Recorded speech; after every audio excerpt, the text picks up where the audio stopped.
Hey there everyone, my name's Turk, and this is going to be another Turk-torial. So what we're going to be learning today is how to set up dynamic bones. I'm sure there's plenty of these around out there, but I figured we'd have more generalized and some tips as well too, to help out with some of it. So, let's get started. Switch to this nice smooth POV over here. Close out this inspector. So, as we're going to do, is we're going to have this nice, wonderful wiggler, and we're going to make him wiggle as wiggle be. So, what we want to do first is we want to find the starting bone point that we want to use for this. So, what we're going to do in mind is we're going to look at the armature here, right? Typically, if you want to do this, what you want to do is select the object in mind with your dev tip. This is my custom one, but normally let me switch over to my normal dev tip here. A normal dev tip will typically look like this. If you have your own custom one, that's fine, but this is just for those who might be just starting out.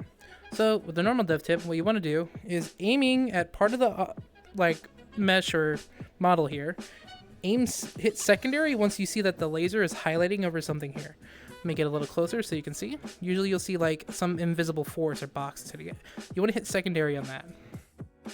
Close this out.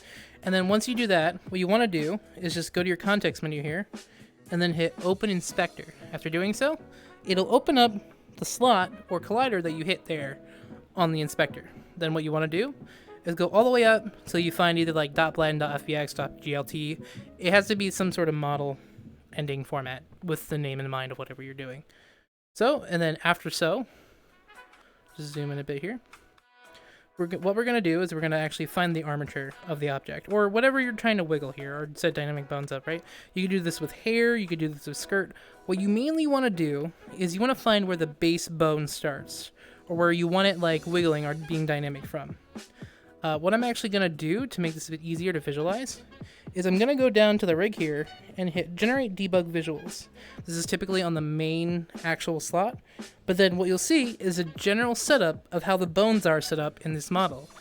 You can notice that generally we don't want to be right here. We kind of want to be right here so that it wiggles in a nice way. Because you don't want the bottom wiggling, you want the neck wiggling. That's how wigglers work. So what I'm going to do is I'm going to select along until I can find, say, something like this. It looks like we might be hitting the chest here, or we might be hitting the spine. Nope. Looks like it's actually in considering that. So maybe the chest bone as we're going up and down, because as this goes down, this goes up technically. So what we want to do is find the chest bone here.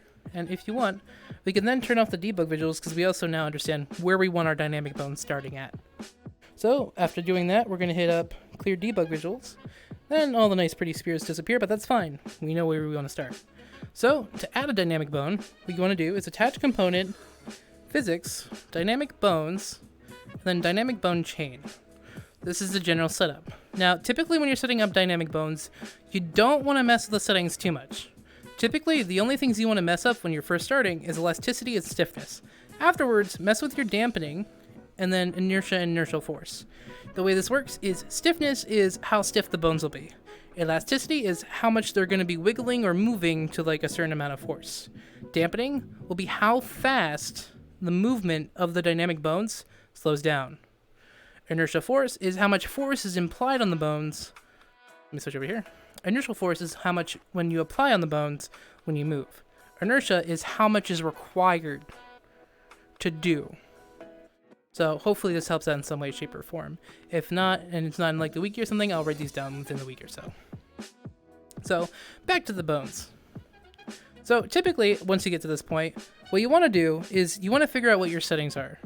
Typically, my head numbers, say if you're doing something like fleshy, like boobs, I recommend doing a stiffness of 0.8 and elasticity of 66. This will give you a nice between jiggle and a nice between realistic. If you're doing more hair, I recommend elasticity of like 33, and then stiffness somewhere between like 0.1 to 0.5. It just depends generally how flowy you want your hair to be, right? So let's get back over here.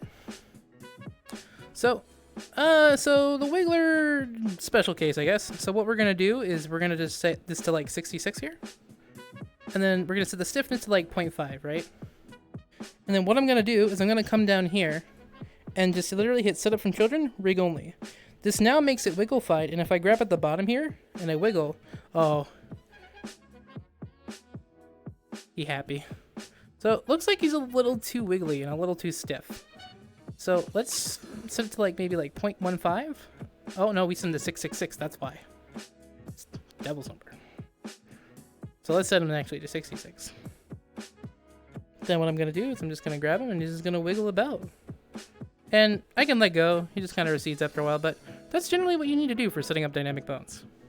Next, we're gonna actually set up a dynamic bone collider. Sometimes dynamic bones can collide with body and hands and stuff, but they're not gonna always be the most accurate. So say I just want like a, I don't know, like a collider just to interact with, right? So I'll call this collider real quick. I spelled it wrong, oh well. Then we go to attach component, physics, dynamic bones, and then dynamic bones sphere collider. What this does is it gives us basically a sphere at that point of origin right there, and it's gonna have interact with the dynamic bone chain once you assign it. So we're gonna actually open up over here again, the dynamic bone chain. We're gonna go to static colliders down here and hit add. It's gonna bring one of these. What you wanna do, take this reference slot or even just the reference of the collider and then go here and click. That's gonna assign the dynamic bone collider right there. So then what you wanna do now is if I move this collider up, you'll notice how this kind of gets affected by it now. So like say I want this to like be pushed over and not interact with this in some way, shape, or form. We can do that. Let me just deselect and come back here real quick. Oh, looks like it might be too small. So let's make it a bit bigger. Let's do like 0.5. That should give us some movement, right? Oh, there you go. Maybe the dynamic bone chain is a little too small. We can actually visualize the dynamic bone chain by just literally down here on the bottom, you can visualize bones. Oh no, they're a little too small. So let's make them a bit bigger. So we're gonna actually go to base bone ranges here and actually just up it by like 2.5 to get a bit bigger. You can even make it even bigger. I guess it's a 0.1. Then you have some nice big bony bones over here that just interact and react to everything. See?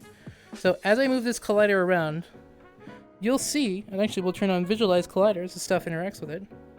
You'll see, or maybe when I push it myself, when I do this, let's come a bit closer here. When I do this, you'll actually see the points of interaction where this is occurring. So, while it might not be showing for this, it will generally give you a general idea of what you need to have happen when you're trying to set these up. Like say I want this to be like right here, right? Or, you know, let's make this a bit bigger. I don't know. I'm gonna set to 1. I'll just do this. And just leave it there. And then you have that happening. So generally, these dynamic bone sphere colliders are really handy when you're doing stuff like skirts, hair, jackets, body. It can vary. So, but if you mess with dynamic bones before, you kind of have some idea, but you just want to know more of the quirks. So hopefully this helps out in some way, shape, or form. The last thing I think I need to touch on maybe for these is, I guess if you want to do any stuff with like grabbing priority or not, like to make a dynamic bone grabbable, it's literally just a click here, is grabbable. I'll zoom in here real quick. Literally all you have to do is grabbable right there. And then if you want, you can also make it so like you can actually have this be stretchier than normal. This is set to 2, but when I look over here, we got a long boy now. Let me turn off the bones and colliders here. So it makes him nice and stretchy. Now he's a long wiggler. Wiggle, wiggle. But yeah. And then if you adjust max stretch ratio here, this is actually what allows people to like grab onto a dynamic bone and just stretch it like taffy. It's really handy in some ways and comical depending on what you're trying to do. So yeah. Anyways, this has been a tutorial. Oh, somebody sent me a message. And if you guys have any questions, feel free to leave some comments in the video, and if the video is not enough, I'll update it. But anyway, guys, thank you for watching, and keep up with me on Twitter and the other places. Have a good time. Bye!